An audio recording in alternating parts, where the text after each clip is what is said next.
बिस्मिल्लाहिर्रहमानिर्रहीम। स्टूडेंट, आज जो हमारे पास टॉपिक है वो basically confidence interval for the t distribution, जो कि हमने टी डिस्ट्रीब्यूशन को डिस्क्राइब किया था, उसके अजम्पशंस को डिस्क्राइब किया, टी डिस्ट्रीब्यूशन की प्रॉपर्टीज़ एंड फार्मूलेज को डिस्क्राइब किया। बट अब मैं आपको बताऊंगी कि जो हमने डिस्क्राइब किया था कि confidence interval for the t distribution, इनके फार्मूलाज पढ़े थे और कैसे इनको हमने फाइंड करना है, वो चीज़ मैंने आपको डिस्क्राइब कर चुकी थी। अब मैं आपको एक एग्जाम्पल देती हूँ प्रैक्टिकल के। अगर एग्जाम्स में टी डिस्ट्रीब्यूशन की एग्जाम्पल आ जाती है तो आपने फर्स्ट ऑफ ऑल कैसे आपको पता लगे कि ये आपके पास टी डिस्ट्रीब्यूशन है और आपने फिर सॉल्व कैसे करना है। स्टूडेंट, एग्जांपल जो है मैं आपको शो करवा देती हूँ स्क्रीन पे, ताकि आपको जब मैं पढ़ूंगी आपको इजीली समझ आ सके कि मैं पढ़ क्या रही हूँ। स्टूडेंट, ये हमारे पास एग्जांपल है जो शो हो रही है 18.1। आपके पास एग्जांपल है, डेटा आपको गिवन है और फिर मैं आपको डिस्क्राइब करती हूँ कि इसमें हमने करना क्या है। अच्छा, तो स्टूडेंट हमें एग्जांपल गिवन है, कहते हैं the masses in grams of 13 ball bearings taken at the random from the batch. अच्छा, first of all they are saying 13, how many number, n is equals to 13। देखिए, हमने कहा था टी डिस्ट्रीब्यूशन यूज होती है when sigma is unknown and आपके पास जो बेसिक है कि n is less than 13, then हम क्या यूज़ कर रहे होते हैं, टी डिस्ट्रीब्यूशन। आपको वैल्यूज़ गिवन है एंड कैलकुलेट 95 कॉन्फिडेंस इंटरवल। आपको कॉन्फिडेंस इंटरवल जो फाइंड करना है वो क्या है, 95% confidence interval for the mean mass of the population suppose normal from which these masses were drawn। अच्छा स्टूडेंट, आप देखो कि आपके पास जो s है, स्टैंडर्ड डिविएशन है, अननोन है and n is less than 13 है, so we can use the t distribution. जब आपके पास n इज लेस देन 30 हो तो आप क्या यूज़ करते हो, टी डिस्ट्रीब्यूशन को यूज़ करते हो, और ये हम डिस्क्राइब कर चुके हैं। अब स्टूडेंट, हमने क्या करना है कि हमारे पास जो वैल्यूज़ हैं, देखिए वैल्यूज़ हमें क्या गिवन है, 21.4 एंड 23। हमारे पास जो फार्मूला होता है ना कॉन्फिडेंस इंटरवल, वो क्या होता है, प्लस माइनस टी। हमारे पास क्या आ जाता है, अल्फा बाय 2v हमारे पास डिग्री ऑफ फ्रीडम होती है and s under root n। अब आपके पास क्या नीड है, n तो आपको पता है, टी भी आप फाइंड करोगे अल्फा बाय 2 एंड वी आपके पास डिग्री ऑफ फ्रीडम आ जाएगी, ठीक है। Then s standard deviation and x bar आपके पास आपने फाइंड करना है। स्टूडेंट, आप measure of dispersion, measure of central tendency, इन तमाम चैप्टर्स में थर्ड एंड फोर्थ चैप्टर जो आपके पास था, आपने स्टैंडर्ड डिविएशन भी फाइंड करना आपको आ गया था और आपको एक्स बार भी। अब देखिए, एक्स बार फाइंड करना तो बहुत ज़्यादा ईजी है। एक्स बार अगर आपको सिंपल डेटा गिवन जिसमें फ्रीक्वेंसीज नहीं है तो आप क्या करोगे, sum over x divided by n. अब जितनी भी आपको वैल्यूज़ गिवन है ना, जो 13 वैल्यूज़ गिवन है, आपने क्या करना है, उन वैल्यूज़ का सम ले लेना है। जब सम लोगे तो वो आपके पास वैल्यूज़ क्या आ जाएंगी, 314.7 उनका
बिस्मिल्लाहिर्रहमानिर्रहीम। स्टूडेंट, आज जो हमारी एग्जांपल नंबर 2 है वो भी आपके पास कॉन्फिडेंस इंटरवल है for the t distribution, but उसमें हमारे पास 2 पॉपुलेशंस इन्वॉल्व हैं। इट्स मीन कि हमने डिफरेंस बिटवीन द 2 पॉपुलेशंस ले रहे हैं और 2 पॉपुलेशंस के लिए करें। अच्छा स्टूडेंट, ये मैं एग्जांपल आपको करवाऊंगी, बट मैं आपको फार्मूला बता दूं कि जब भी आप कहते हो कि डिफरेंस बिटवीन मीन्स, मतलब हमारे पास 2 पॉपुलेशंस इन्वॉल्व हैं तो हमारे पास 2 मीन्स होंगी। एक हमारे पास क्या होगा, x⁻1 माइनस x⁻2 आपके पास आ जाएगा, ठीक है, plus minus T alpha by 2 degree of freedom आपके पास आ गया। देन स्टूडेंट आपके पास ये क्या है, एस पी पूल्ड एस्टिमेटर, जो आप कहते हो कि कंबाइन मीन्स आपने फाइंड करने हैं, तो वो आपके पास आएगा एस पी, एंड हमारे पास क्या आ जाएगा, √1/n1 प्लस 1/n2। ये फार्मूला है when you have the 2 populations और आपने उनका कॉन्फिडेंस इंटरवल जो है वो फाइंड करना है, तो आपने इस फार्मूले को लेके चलना है। अच्छा, ये तो स्टूडेंट हमारे पास आ गया फार्मूला। अब आपको मैं एग्ज़ाम्पल शो करवा देती हूँ। हमारे पास एग्ज़ाम्पल जो है पंजाब यूनियन की, तो आपको एग्ज़ाम्पल्स के तहत जो है मैं इस फार्मूले में वैल्यूज़ पुट करके बताऊंगी और बताऊंगी कि आपने इसको सॉल्व कैसे करना है। और ये क्वेश्चन भी इंपॉर्टेंट है, ऐसे क्वेश्चन आपके एग्जाम्स में आने के ज़्यादा चांसेस होते हैं। तो फर्स्ट ऑफ ऑल मैं आपको एग्ज़ाम्पल शो करवाती हूँ। स्टूडेंट देखिए, आपके पास एग्जाम्पल 18.2 है। Given that values x⁻1, x⁻2 and 1 and 2 given है, and assuming that the 2 samples were randomly selected from the normal population in which σ1 square σ2 square calculate as confidence interval for difference between the 2 populations। अब student देखिए, हमें values given है, each and every value आपके पास given है, और वो कह रहे हैं कि आपके पास पॉपुलेशंस भी आपको गिवन है, एंड आपने कैलकुलेट करना है 80% कॉन्फिडेंस इंटरवल। जो कॉन्फिडेंस इंटरवल है वो आपने फाइंड करना है जी 80% आपने फाइंड करना है कॉन्फिडेंस इंटरवल। अब स्टूडेंट हमारे पास हमने जो फाइंड करना है, फर्स्ट ऑफ ऑल हमें चाहिए XP1। हमारे पास मीन भी गिवन है। मीन हमें क्या गिवन है, x⁻1 हमें जो गिवन है वो हमारे पास क्या है 75, x⁻2 जो हमें गिवन है वो हमारे पास क्या है 60, एंड 1 हमारे पास है जी 9, एंड 2 हमारे पास क्या है इज इक्वल्स टू 16। इसी तरह हमारे पास जो 2 वैल्यूज़ गिवन है, फॉर एग्जांपल हमें जो ये गिवन है x माइनस एक्स बार का होल स्क्वायर, ये 1 के लिए, वो हमारे पास क्या है 14, 18, 2, and summation of x2 minus x⁻2 का whole square is equal to 18 and 13। तो ये 2 वैल्यूज़ आर गिवन, ठीक है। अब हमने फाइंड करना है student pooled estimate for the common variance. जब कॉमन वेरिएंस के लिए करोगे ना, तो इट्स शोइंग SP, मतलब pooled estimator of the common variance, P showing the pooled estimator, जो कि हम प्रीवियस पढ़ चुके हैं पूल्ड एस्टिमेटर के बारे में, ठीक है। अब इसमें हमारे पास जो फार्मूला है हम प्रीवियस डिस्कस भी कर चुके हैं, इस वजह से सिर्फ मैं फार्मूला लिखूंगी। अगर किसी स्टूडेंट को इसको समझना है तो आप मेरे प्रीवियस लेक्चर देख सकते हैं जिनमें मैंने आपको पूल्ड एस्टिमेटर समझाया हुआ है। अच्छा, इसमें हमारे पास क्या होता है, पूल्ड एस्टिमेटर की जब आप बात करते हो तो इसका फार्मूला होता है, क्योंकि 2 पॉपुलेशंस इन्वॉल्व हैं तो 2 number of sample sizes involve होंगे।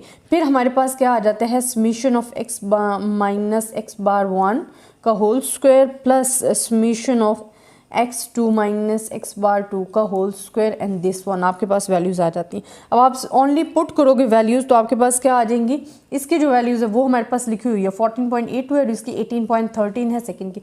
मैं इनकी वैल्यूज़ लिख रही हूँ, मेरे पास क्या है 14.82 प्लस 18.30, एंड N1 मेरे पास क्या है 9, एंड 2 हमारे पास क्या है 16 माइनस 2। जब आप इसे सॉल्व करोगे तो जो आपके पास आंसर आएगा वो आपके पास क्या आएगा 144। अच्छा, अब आपके पास है SP स्क्वायर, मतलब pooled estimator, but we need only SP, मतलब नॉट स्क्वायर। जब हमें ज़रूरत नहीं है स्क्वायर की तो हम क्या ले लेंगे, अंडर ले लेंगे। अंडर लेने से जो आपके पास SP की वैल्यू आ जाएगी वो आपके पास क्या आ जाएगी 12, ठीक है। अब यहाँ स्टूडेंट हमारे पास 12 जो है SP की वैल्यू आ गई। फार्मूला आपको गिवन है, अब सिंपल आप इसकी वैल्यूज़ पुट करो तो आपके पास क्या आएगी, देखिए x⁻1 माइनस x⁻2 हमारे पास क्या आ जाएगी, ये मैं फार्मूले में वैल्यूज़ पुट कर रही हूँ, फार्मूला, ठीक है। ये जो आपका फार्मूला ऊपर फ्रंट पे लिखा हो उसमें आप सिर्फ वैल्यूज़ पुट करने लगे। देखिए हमारे पास क्या है, x⁻1 हमारे पास क्या है 75 माइनस 60 आ गया, plus minus T alpha by 2 क्या है 80% है। 80% हमारे पास क्या आ जाएगा, जब आप इसे सॉल्व करोगे स्टूडेंट तो हमारे पास क्या आएगा, यहाँ आ जाएगा 0.10, एंड आपके पास जो n बनता है वो हमारे पास क्या है 16 प्लस 9, 16 प्लस 9 कितना हो गया आपके पास 25 हो गया। 25 माइनस 2 हमने करना है तो हमारे पास 23 आ जाएगा डिग्री ऑफ फ्रीडम। देन आपके पास पूल्ड एस्टिमेटर जो आपने फाइंड किया 12 है, एंड आपके पास 1 बाय हमारे पास क्या है N1 क्या है 9 है, प्लस 1/16। सिंपल आपने इनमें वैल्यूज़ पुट किए हैं, यहाँ भी वैल्यूज़ पुट किए, ये भी वैल्यूज़ आपको गिवन है। अब SV भी फाइंड कर लिए एंड हमने n की वैल्यूज़ पुट कर दी। अब आपके पास जो वैल्यूज़ आएंगी वो आपके पास क्या आ जाएंगी, यहाँ आ जाएगा 15 प्लस माइनस। अब इसमें जब सॉल्व करके टेबल्स के लिए मैं अलग से वीडियो बना के दूंगी जिसमें मैं आपको समझाऊंगी कि आपने टेबल में से वैल्यूज़ फाइंड करनी कैसे करनी है, वो भी मैं आपको डिस्क्राइब करके बता दूंगी। 1.32 और जब आप इससे सॉल्व करोगे तो आपके पास वैल्यूज़ आ जाएंगी जी 5। आपके पास अब नेक्स्ट वैल्यू क्या आएगी, इन दोनों को मल्टीप्लाई करके 1.32 और 5 को मल्टीप्लाई जब करोगे आपके पास वैल्यूज़ आ जाएंगी 6.6। अब आपके पास ये 2 वैल्यूज़ गिवन है, एक बारी आपने लोअर लिमिट्स के लिए करना है कॉन्फिडेंस इंटरवल के लिए, एक बारी आपने अपर कॉन्फिडेंस इंटरवल के लिए करना है। लोअर के लिए जब आप करोगे तो 15 माइनस 6.6 करोगे तो आपके पास क्या आ जाएगा 8.4 एंड 2 हमारे पास क्या आ जाएगा 21.6। ये 2 confidence intervals are given and then our questions were solve. तो ऐसे आपका क्वेश्चन सॉल्व हो जाएगा। आप कह सकते हो hence 80% confidence interval for μ1 minus μ2 calculated from the given information is 8.4 to 21.6, जो कि हमारे पास 2 कॉन्फिडेंस इंटरवल आ जाते हैं। अब स्टूडेंट अगर इस एग्जाम्पल में आपको किसी भी किस्म की प्रॉब्लम है तो आप मुझसे कमेंट्स में डिस्कस कर सकते हैं, मैं आपसे इंशाल्लाह डिस्कस करूँगी। आई होप आपको मेरा लेक्चर पसंद आया होगा। तब तक के लिए अल्लाह हाफिज़। बिस्मिल्लाहिर्रहमानिर्रहीम। स्टूडेंट हमारे पास जो आज का लेक्चर है वो आपके पास है testing hypothesis when sigma is unknown and n is less than 30। हमने टेस्टिंग हाइपोथेसिस किया फॉर द p डिस्ट्रीब्यूशंस के लिए, for the z distribution, but when n is less than 30 and sigma unknown हो देन आप t distribution के लिए testing hypothesis को कैसे यूज़ कर सकते हो, उसका जो जनरल प्रोसीजर्स है, जो हमारे पास क्या है जनरल प्रोसीजर्स है, हम उसको डिस्कस करेंगे और बताएंगे कि हमारे पास क्या आता है, क्या स्टेप्स हैं। स्टूडेंट इसमें जो स्टेप्स हैं ना आपके पास वो मेजॉरिटी आपके पास सेम स्टेप्स हैं। आपके पास अगर चेंजेस आ रही हो तो टेस्ट ऑफ स्टैटिस्टिक या क्रिटिकल रीजन में आपको ज़रा ध्यान रखना पड़ता है।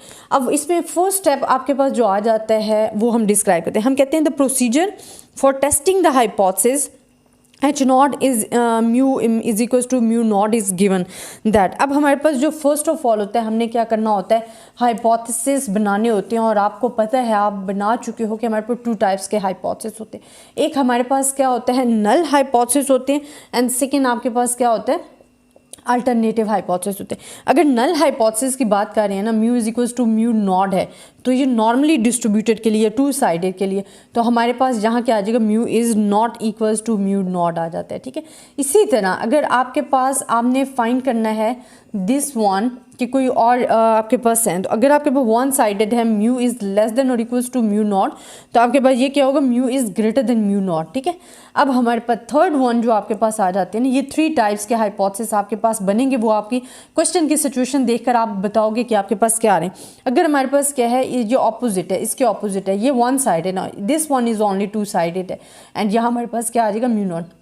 ये हमारे पास जो 3 हाइपोथेसिस हैं, जिसमें फर्स्ट आपके पास 2 साइडेड हाइपोथेसिस है और ये भी 1 साइडेड है, ये भी 1 साइडेड हाइपोथेसिस है। तो आपके पास इस तरह के 3 हाइपोथेसिस इसमें यूज़ होंगे, तो ये आपने ध्यान में रखने और जब आपको क्वेश्चंस गिवन होगा आपने उसके मुताबिक चलने। अच्छा, अब सेकेंड हमारे पास होता है जी लेवल ऑफ सिग्निफिकेंस। जो लेवल ऑफ सिग्निफिकेंस होता है वो आपको क्वेश्चन में गिवन होता है। अगर तो आपको क्वेश्चन में गिवन नहीं है अल्फ़ा जो होता है, ठीक है, तो आपने क्या लेना है 0.05 ले लेना है। इसी तरह थर्ड स्टेप जो होता है ना, उसमें हमने बताना होता है टेस्ट स्टैटिस्टिक। आपके पास क्या होता है टेस्ट स्टैटिस्टिक, जिसमें हमने फार्मूला को डिस्क्राइब करना होता है। और टी का फार्मूला आपको पता है, आपके पास क्या होता है x बार माइनस म्यू